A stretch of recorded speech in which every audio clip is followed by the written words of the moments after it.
I never thought I'd have to call the cops on the people who raised me, but the day my mother tried to force her way into my house number 3 with a casserole and a sob story, I did it without blinking. My name's Harper now, new life, new name in my head at least, and for the past 9 years I've run a little metalwork and stained glass studio in Fort Collins.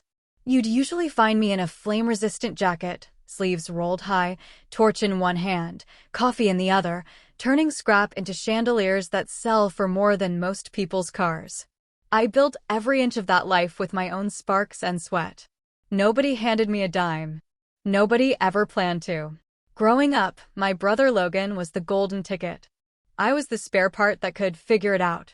New gaming console for Logan? Of course. Private hockey lessons that cost more than rent? Obviously. My community college books? You're so resourceful, Harper, you'll find a way. So I did night shifts at a diner, plasma donation money, and a whole lot of mac and cheese. Meanwhile, Mom and Dad bragged about investing in Logan's future like he was a startup and I was the unpaid intern.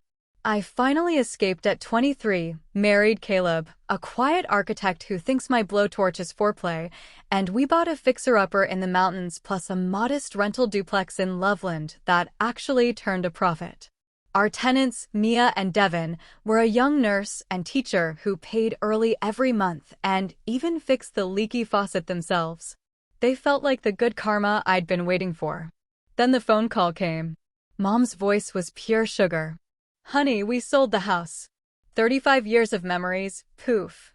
We gave every penny, $680,000, to Logan and his fiancée for their dream house in Cherry Creek.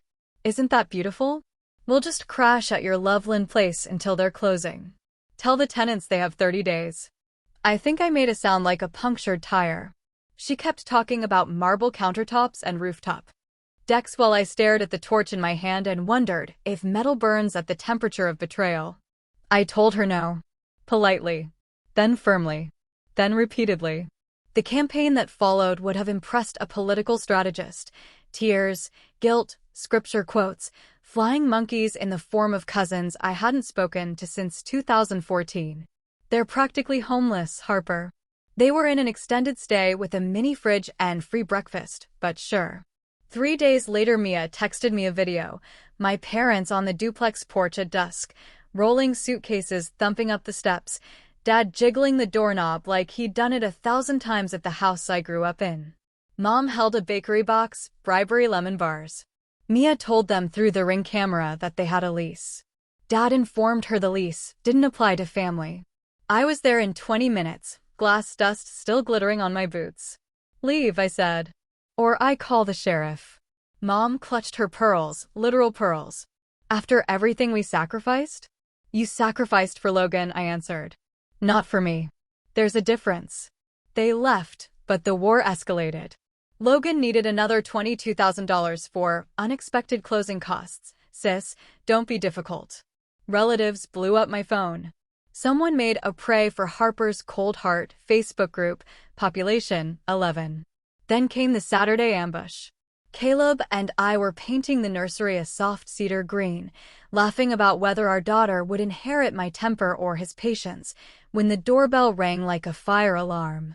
There stood my parents, dressed for Easter, holding grocery bags and a fake smile sharp enough to cut glass. We brought ingredients for your favorite short ribs, Mom sang to the Ring camera. We've reflected. We're ready to talk. Dad added the kicker. Let us in, Harper. We're not leaving until you act like a daughter. I didn't open the door. I called dispatch instead. Trespassing in progress. Same parties as the previous incident. You should have seen their faces when the deputy's cruiser rolled up. Mom's mouth actually fell open like a cartoon. Dad tried the "do you know who we are" line. The deputy knew who I was, the homeowner who was done shrinking. They left with threats humming in the air. You'll be sorry when we're gone one day. Funny, I felt sorrier for the version of me who used to believe peace was worth any price. 2 days later my attorney sent the certified letter, cease all contact and attempts to access my properties or face restraining orders. Mom called once after that, voice small for the first time ever. This is really what you want? Yes, I said. This is what respect looks like. They rented a cramped apartment above a vape shop. Logan's dream house fell through. Turns out you need a job to get a mortgage. The cousins went quiet when the paper trail circulated. Mia and Devin planted wildflowers along the duplex walkway and sent me photos like proud parents. And me? I finished the nursery mobile myself, tiny stained glass moons that catch the sunrise and throw color across the crib. My daughter will open her eyes to a world where her mother's boundaries are sacred, not negotiable. Some legacies are built with money. Mine is built with torch and spine and the beautiful, ringing sound of a door that finally stays closed to anyone who never learned to knock.